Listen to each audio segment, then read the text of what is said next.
into my kitchen. I have a great recipe that I want to share with you today. It's a family favorite, and if you're gluten-free and you always wish that you could eat the ice cream cake from some of these big stores, and you can't because those chocolate crumblies in between the layers of ice cream are not gluten-free, well, I have the solution for you. These are easy to make. They're delicious. You can use them as an ice cream topping. You can make your own ice cream cake using it between the layers of flavors of ice cream. And you can also use it as a pie shell, like a chocolate graham cracker kind of crust. I like this recipe. It is made with the dark, very black cocoa, which resembles your Oreo cookies, but this is a much healthier version, and it tastes very similar, obviously without the cream. So it's really, really easy to make, and I've already preheated my oven at 350. I have buttered my pan, and I've coated it with the black cocoa, but you can use your gluten-free flour as well. And I'm also going to put my gluten-free blend that I like in my description under the video. So just a quick note, if you wanted to make an ice cream cake, I would make 2 of the recipe. I would put 1 at the bottom of this pan for the first layer of the ice cream cake. Then you could put your ice cream. Then I would make the second batch in this kind of a pan or something similar that you have at your house. Put that in between and then put another flavor of ice cream. And then what I do is I buy heavy cream. So this is not gluten, this is not a vegan recipe, but it is gluten-free. And I would just whip up some heavy cream to put as the icing. So I'm going to get started. I'm using 3/4 of a cup of my gluten-free flour blend. I'm using, let's see, I'm cheating a little bit with my recipe. I use 1/3 cup of organic turbinado sugar. I use 1/4 cup of the unsweetened black cocoa. You want it to be black cocoa, any brand. I just so happen to have this one at the moment, which is Anthony's Organic. Believe it or not, I get a lot of my gluten-free flours and my black cocoa from Vitacost. I really like some of their products, so you can check them out. I'm going to put in 1/8 of a teaspoon of salt and 1/4 of a teaspoon of either your guar gum or your xanthan gum. And I'm going to put my paddle in my mixer. Clean up my bowl and give it a quick stir.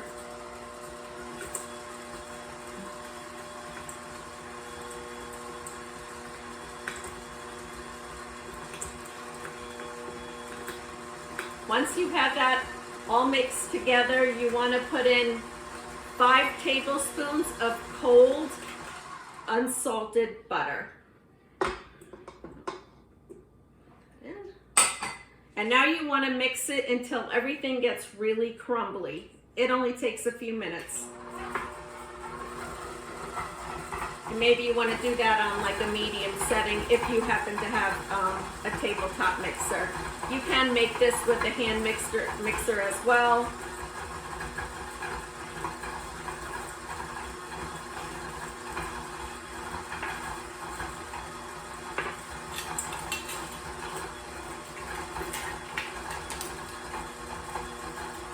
A few more minutes.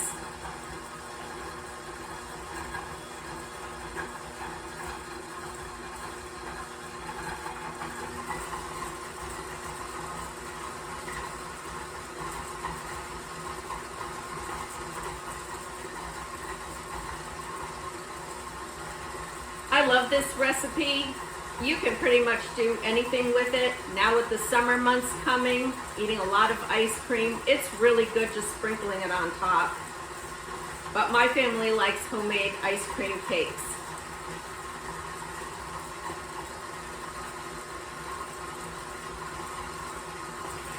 So this looks pretty good.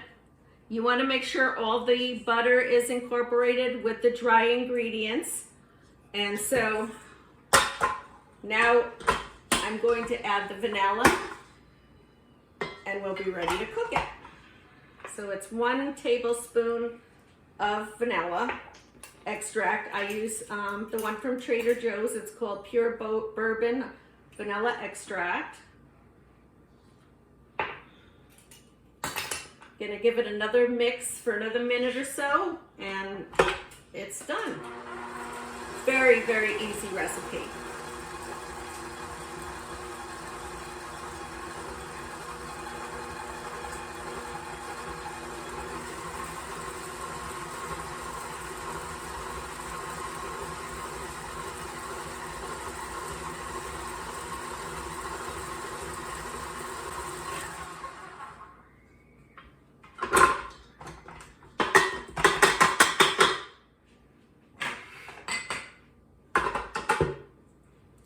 Okay, that looks absolutely terrific.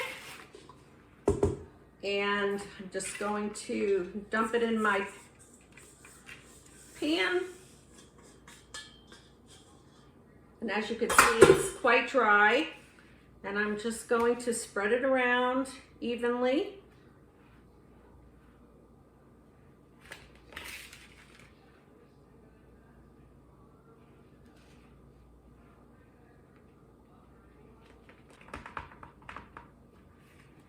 Want to pat it, get it even, so it looks like this. And then I'm going to put it in the oven on the middle rack for about 18 minutes. It's been out of the oven and it's nice and cool. And what I like to do is just sort of break it up a little bit. As you can see, it gets pretty crumbly. And then I like to take a plastic bag and scoop it in.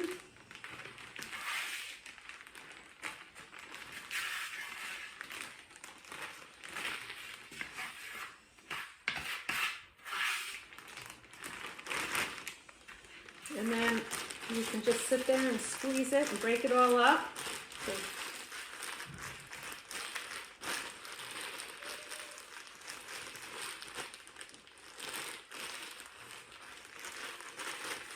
So it's nice and crumbly.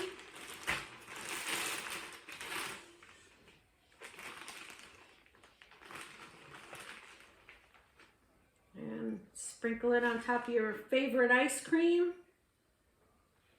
We'll stick a couple of cherries in there. Oh. And there you have it, gluten-free. So good. And I love the crunch. Please let me know how you use this on your favorite recipes. Thank you for joining me today while I shared my favorite family recipe with you. And don't forget to hit the subscribe button. Give me a like if you like this video. And until next time, bye.